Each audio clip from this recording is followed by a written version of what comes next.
Hi everyone, this week's Vidotional is titled How to Get God's Attention. And I'm not talking about like, oh, I'm here, God. I'm talking about Louisville Slugger to the back of the head. I really hit her hard. That was actually really painful. You know what? That was awesome. Let's take number 2. But I'm talking about Louisville Slugger to the back of the head type of, I mean, it's hard. Can you just not really hit me? I'll pretend. Go ahead. So we're talking about the Louisville Slugger to the back of the head type of, attention. No. Give me $1. Seriously. Yeah. Put it over there. How do you...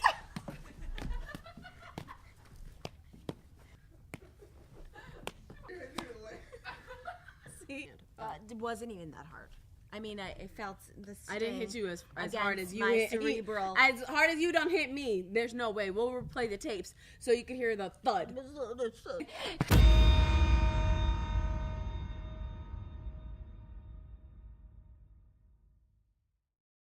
How to get God's attention. Let's read Luke 18 with the woman with the unjust judge. Parable of the persistent widow.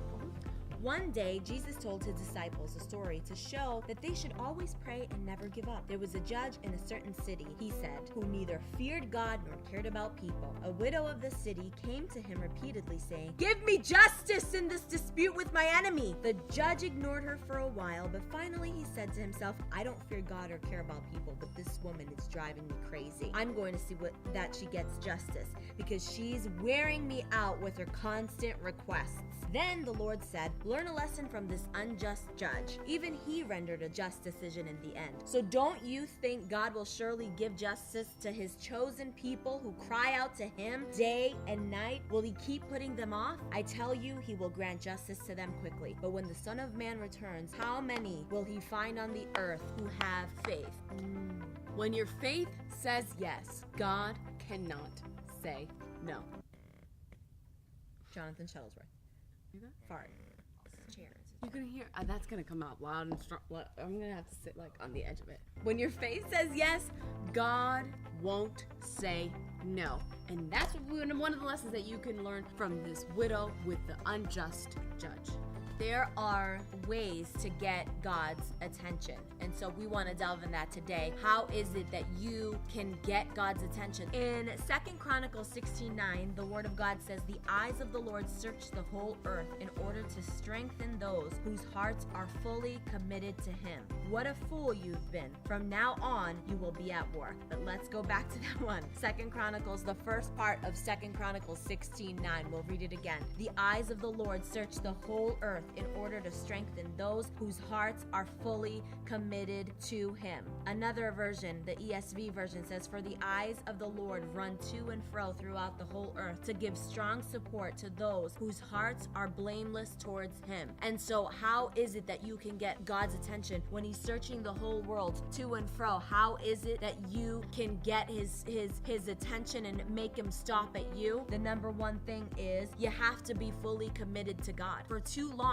we've had Christian as being something that's just done at a certain amount of time, and then when no one's looking, you could do whatever you want. You're playing games. You have to be fully committed. Whether people are seeing you or whether people are not seeing you, are you committed to the Word of God? Are you fully persuaded that the Word of God is true? If it's true, then there should be works being expressed through your life that show that, yeah, I believe in what God says is true. And so how is that? By fully committing yourself to the work of the Lord and to the Word of God. And that is the number one thing. He searches the whole earth to see who is fully committed to God. And just a little bit ago in Luke 18, he said, "When I come back, how many people will be really living life in faith?" That is such a standout to me. I always think about that, when Jesus Christ comes, because he's coming and he's coming back soon. So we have a very short amount of time to do what we have to do. He's going to say, how many have really committed themselves to me? How many have really believed and have taken my word into their life and have expressed it in faith? But when the Son of Man returns, how many will he find on the earth who have faith? It's so simple. Do you have the faith that believes in God? That's the only thing that pleases God is faith. And so do you have it? If faith is the only thing that will put a smile on God's faith and say, "Well done, my good and faithful servant," are you delving in faith, or are you living your life full of fear, full of anxiety and doubt? The Word of God says here in Luke 18, 17 that Jesus Christ is going to come back for us, and he's going to wonder, how many believe? How many actually have faith? How many have hidden my word in their heart? There's going to be few. That means that there aren't going to be very many people who have actually adhered to the word of God and have made it something that they're going to live by. A standard that says, you know what, God, I'm not going to be wishy-washy in my faith. I'm not going to delve into stupid stuff that's going to pull me away from the perfect plan of God,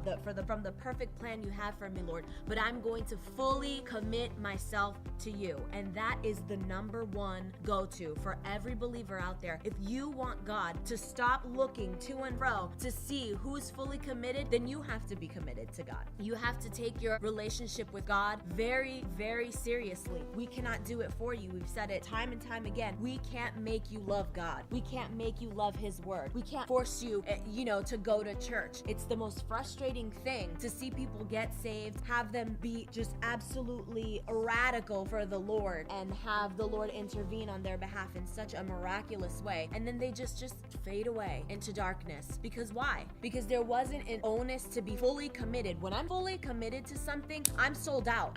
Nothing's gonna take me apart from the commitment that I have. And that is such a lost idea in this world, because now even marriage isn't a sacred thing. You just get a divorce, it's no big deal. Like, if people are just not fully committed, and so if commitment to you has been lost in translation, it's gone skewed by your personal experiences, by what you've seen in your own household, by your mom, by your dad, but whatever it is that has created commitment to be something that's not really something to stick by, you need to ask God to help you in that area and say, you know what, I may have seen failure in my life with commitment. My dad was never there, my mom was never there. If you've lived your life without a godly example of what commitment is, even in your own household, where people have committed to the Lord and then they don't make it to Sunday because they're tired, they would just want to stay in and watch football, that's not a commitment. A commitment is you adhering to something and being sold out regardless of what comes. Come hell or high water, I will be in the house of God. Come hell or high water, I will get in my word. It doesn't matter what happens around me. My current circumstances will not determine my choice in the commitment that I made to God. And so if you aren't committed, you have to get committed. That is the number one thing for you to get God's attention and say, you know what, this guy is committed.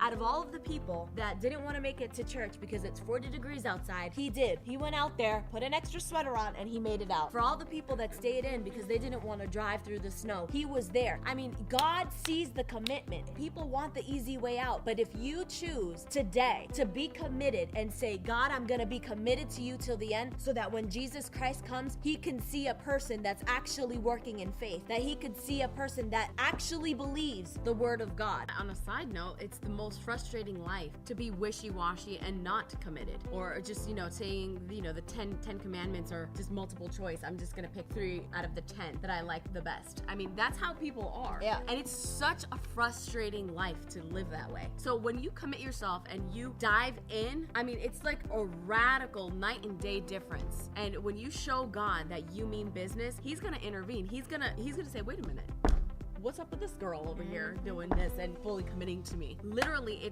it's not an option. You need to be fully committed to God to get his attention. Another example that we can give is about the story of Mary and Martha. You have Martha running around with her head cut off and just trying to get all the little details done.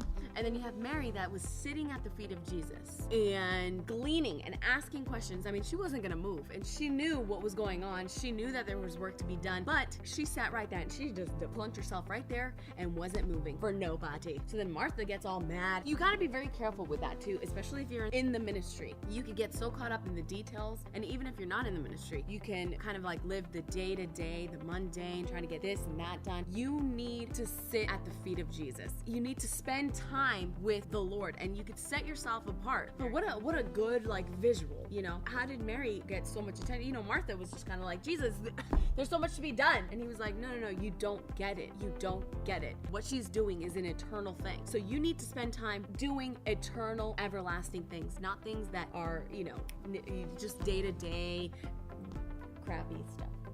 Okay, yeah, that was short and sweet. Your day-to-day, that's where you separate yourself from, because so many of us can just get so busy in the cares of life that we lose focus with what's most important. My pastor said it the other day. What you talk about is what you love. So what is it that you're constantly talking about? Is it a sport? Is it cars? Is it cooking? Whatever it is, that's what you love. Have you been talking about the Word of God? Have you been hiding it in your heart? These are red flags or clues to see whether it is that you have fully committed yourself to God, because when it's hidden in your heart, out of the abundance of the heart, what? The mouth speaks. Get God's attention. Make today the day that you are sold out to God and committed to Him fully, and say, you know what? Though your eyes roam the whole earth, you could stop here at this vessel, because it's someone who's fully committed to you, fully committed to your cause. I'll go where you want me to go. I'll do what you want me to do. I'll say what you want me to say. I am here, God. And so if that's not you, take the time today, right after this Vidotional, to commit yourself to God. Consecrate yourself to Him again. And if you haven't, just consecrate yourself.